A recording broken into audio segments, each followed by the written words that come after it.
Selamat malam, selamat berjumpa kembali dalam kebaktian kebangunan rohani Gereja Masehi Advent Hari ke-7 wilayah Sentani Timur secara live streaming. Pada malam hari ini kita jumpa kembali dalam ruang seminar kesehatan. Kemarin malam kita telah mempelajari bagaimana Allah rindu agar rumah tangga kita sehat dan bahagia. Manusia sehat seutuhnya ada dalam 4 komponen. Yang pertama adalah sehat secara rohani, sehat secara mental, sehat secara fisik, dan sehat secara sosial. Allah di dalam kemahakuasaannya menjadikan kita manusia sempurna. Kejadian 1 ayat 1 sungguh amat baik. Oleh karena tujuan Allah bagi manusia adalah sehat dan bahagia. Hidup sehat dan bahagia adalah untuk mencapai tujuan Tuhan. Mencapai tujuan Tuhan. Pada malam hari ini kita coba akan belajar bagaimana pola hidup Anda. 70% kesehatan Anda dan saya bergantung kepada pola hidup kita. 30% fasilitas kesehatan, genetik, dan juga lingkungan yang ada di sekitar kita. Malam ini saya beri judul, nasibmu ada di dalam piringmu. Satu topik yang sangat mungkin saudara akan bertanya, pemirsa akan bertanya, nasib apa yang akan kita alami? Allah di dalam karyanya menciptakan kita sempurna, sungguh amat baik. Anda istimewa, tetapi mengapa sakit? Saudara dan saya istimewa, tetapi mengapa saya sakit? Penyakit, manusia telah jatuh di dalam dosa. Manusia di dalam pelanggarannya, akhirnya kita semua jatuh di dalam dosa. Dan penyakit adalah menjadi bahagian kita, bahkan sampai maut pun menjadi bahagian kita. Penyakit tidak datang begitu saja tanpa ada penyebabnya. Penyakit datang ketika datang dalam jangka waktu yang panjang. Itu sebabnya dikatakan manifestasi penyakit. Mari kita coba lihat dari mana itu bisa datang.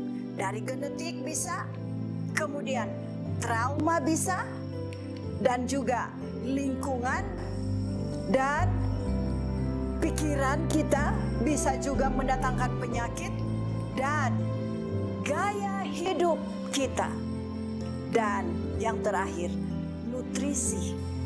Makanan apa yang ada di dalam piring kita. Mari kita coba lihat berapa persen dari semua yang kita katakan tadi.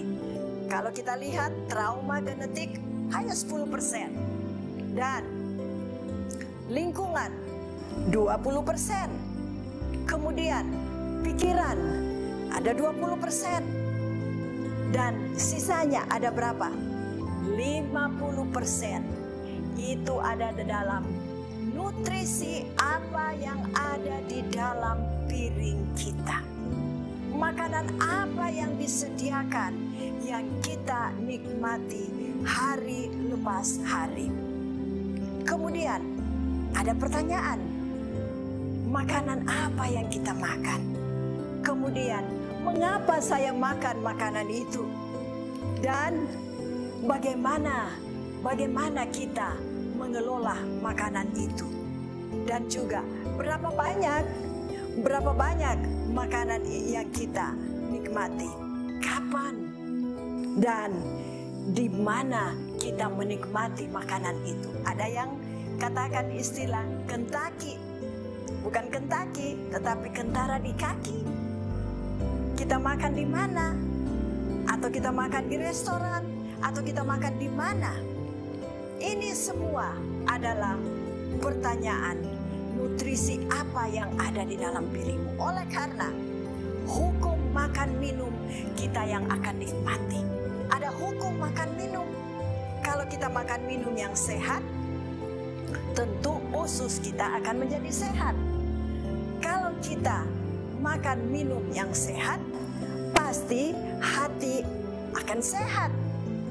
Dan yang lebih daripada itu semua adalah ketika kita makan minum yang sehat, tentunya darah yang mengalir dalam seluruh tubuh kita pasti sehat. Itulah hukum makan minum. Allah ketika Dia menjadikan kita manusia, Allah ketika Dia menghadirkan kita di atas dunia ini, Allah menyediakan. Kita sudah belajar kemarin malam, ada menu Allah yang Allah telah sediakan bagi kita manusia. Makanan, Kejadian 1 ayat 29a.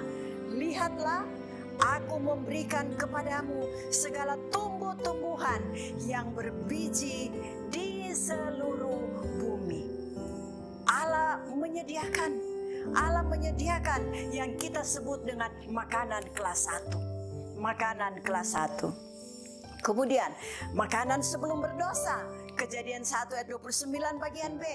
Lihatlah, aku memberikan kepadamu segala pohon-pohonan yang buahnya berbiji. Itulah akan menjadi makananmu. Itulah yang akan menjadi makananmu, agar Anda boleh sehat dan Anda boleh berbahagia. Ada banyak kacang-kacangan, ada banyak biji-bijian yang biasanya mungkin kita hanya tahu, ya mungkin kacang hijau, kacang merah. Tetapi sesungguhnya kalau kita cari, kita bisa dapat kacang hitam, kacang putih, kacang coklat, kacang kedelai, kacang lentil. Ada banyak kacang-kacangan, ada kacang panjang, ada kacang buncis. Itulah yang menjadi makananmu yang sehat. Kemudian Allah menjadikan binatang. Dia juga menyediakan makanannya. Kejadian 1 ayat 30. Tetapi segala binatang dan di bumi dan burung di udara dan segala yang merayap di bumi dan yang bernyawa, kuberikan segala tumbuh-tumbuhan hijau menjadi makanannya. Allah mengatur. Allah kita, Allah yang berperaturan. Allah Dia tahu apa yang terbaik bagi kita. Dengan demikian, ketika manusia jatuh di dalam dosa, Allah juga menyediakan yang disebut dengan makanan kelas 2. Apa itu makanan kelas 2? Yaitu tumbuh-tumbuhan yang ada di padang. Ketika manusia, nenek moyang kita keluar dari Taman Eden, Kejadian 3 ayat 18, dan tumbuh-tumbuhan di padang akan menjadi makananmu. Akan menjadi makananmu. Dengan demikian, ada buah-buahan, sudah ada biji-bijian, dan juga ada tumbuh-tumbuhan hijau. Jadi, makanan setelah manusia berdosa ada buah-buahan, ada biji-bijian, dan ada sayur-sayuran. Untuk kita gampang ingat, kita beri singkatannya BUBISA. BUBISA, buah-buahan, biji-bijian, dan sayur-sayuran. Dengan demikian, itulah yang menjadi makanan kita. Tetapi ketika manusia bertambah banyak di atas muka bumi ini, dan mereka hidup dengan kesenangan mereka, selera mereka tidak dapat dikendalikanlah, dan akhirnya Allah di dalam firman-Nya, Allah memerintahkan kepada Nuh untuk membuat bahtera oleh karena Allah melihat. Dan setelah manusia dimusnahkan melalui air bah, tinggallah Nuh bersama keluarga. Maka ada makanan kelas 3. bumi telah habis oleh karena air bah. Makanan yang ada di dalam bahtera, yaitu binatang-binatang, ada yang haram, ada yang halal. Makanan sementara darurat untuk sekedar mempertahankan kehidupan, oleh karena tumbuh-tumbuhan semua sudah mati. Tetapi penggunaannya tidaklah jangka panjang. Itu sebabnya dinamakan makanan darurat, menyebabkan kualitas hidup merosot dan akhirnya sakit penyakit makin banyak. Allah mengizinkan untuk memakan makanan yang halal, binatang yang halal. Imamat 3 ayat 17b, Kejadian 9 ayat 3 dan 4. Makanan yang halal sementara diizinkan dengan cara pengolahannya tanpa memakan lemak dan darah.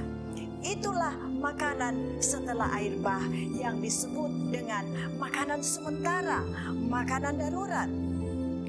Tetapi kita sekarang ini, kita lebih senang untuk memakan makanan yang darurat. Oleh karena apa? Ya, mungkin kita rasa lebih nyaman kah, lebih enak. Tetapi kesehatan mengatakan konsumsi kurang lebih 3 porsi daging sapi per minggu meningkatkan resiko jantung sampai 230%. Banyak penelitian menunjukkan makanan berbasis hewani dapat meningkatkan resiko stroke. Dan bukan cuma itu, boleh menimbulkan hipertensi. Dan bukan cuma itu, otak kita akan mengecil secara signifikan kalau itu menjadi makanan utama kita. Otak kita lama-kelamaan dia akan kendur dan mengecil. Dan bukan cuma itu, ketika itu menjadi makanan utama kita, jumlah kanker usus besar, payudara, paru-paru, dan uterus lebih tinggi pada orang yang selalu konsumsi makanan kelas 3 atau makanan berbasis hewani. Makanan yang bisa menimbulkan penyakit dalam tubuh kita. Yang lagi tren sekarang, kolesterol jahat, asam urat. Ketika makanan berbasis hewani menjadi makanan utama kita. Itu sebabnya ada pembatasan. Makanan kelas 4. Kalau tadi sudah ada makanan kelas 1, kelas 2, kelas 3, ada makanan kelas 4. Makanan apa itu? Makanan kelas 4. Makanan yang tidak didesain oleh Tuhan. Makanan yang direkayasa. Makanan yang diciptakan oleh manusia sendiri. Makanan yang dibuat hanya untuk tujuan untuk memuaskan selera kita. Makanan mati. Makanan mati oleh karena menyebabkan sel-sel tubuh kita cepat mati, tidak berfungsi. Itu dikatakan bukan pembatasan lagi, tetapi dihindari. Dihindari. Makanan apa itu? Makanan apa? Disebut junk food. Oleh karena dia adalah makanan mati yang tidak ada fungsi untuk gizi dalam tubuh kita. Makanan apa itu? Yang terdiri dari gula, susu, telur, margarin, keju, coklat. Oh, enak sekali. Enak sekali, apalagi anak-anak. Mereka senang sekali makanan buatan manusia. Makanan kelas 4. Makanan yang direkayasa oleh manusia. Ingat, gula sangat-sangat melemahkan kemampuan sel darah putih untuk membunuh bakteri-bakteri yang ada di dalam tubuh kita ketika kita sering dan selalu konsumsi akan gula putih. Bapak Ibu pemirsa yang Yesus kasih, ada satu statement yang mengatakan Anda adalah apa yang Anda makan. You are what you eat. Nasibmu ada di dalam piringmu.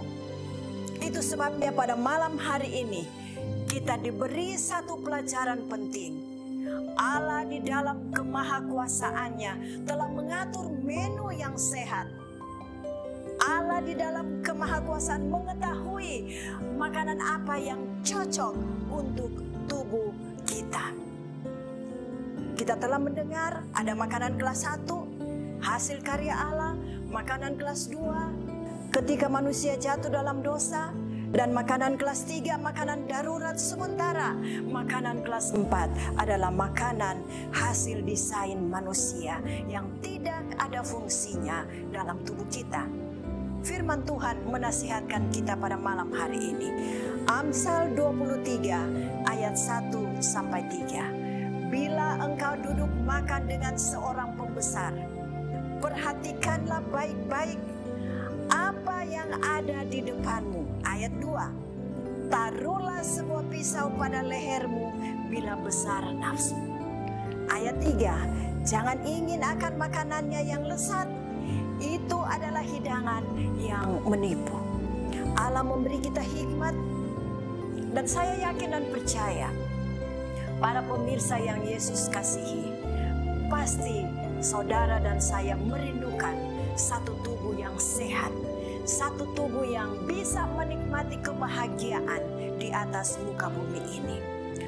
Dan biarlah kita diberi hikmat, kita memilih, kita boleh memilih kira-kira makanan apa yang akan kita nikmati. Amsal 22 ayat 3. Kalau orang bijak melihat malapetaka, bersembunyilah ia. Tetapi orang yang tak berpengalaman berjalan terus, lalu kena celaka. Ketika kita mendengar pekabaran kesehatan pada malam hari ini, mari kita memilih. Tentunya kita rindu untuk kita menjadi orang yang bijak. Ketika kita melihat bahwa itu akan membuat saya sakit, ini akan mendatangkan penyakit, marilah kita menghindar. Marilah kita makan makanan yang Allah ciptakan untuk kita boleh menjadi sehat. Biarlah pekabaran pada malam hari ini kita boleh memilih dengan pertolongan kuasa Tuhan. Kita akan memilih menu Allah, makanan yang Allah telah sediakan untuk kita nikmati selagi kita ada di atas dunia ini. Dan bukan cuma di atas dunia ini, menu yang Allah berikan adalah menjadi makanan kita di dalam kerajaan sorga. Tuhan memberkati kita pada malam hari ini, dan doa saya bahwa kita semua akan sehat dan bahagia bersama rumah tangga kita. Saya bawa di dalam namanya, amin.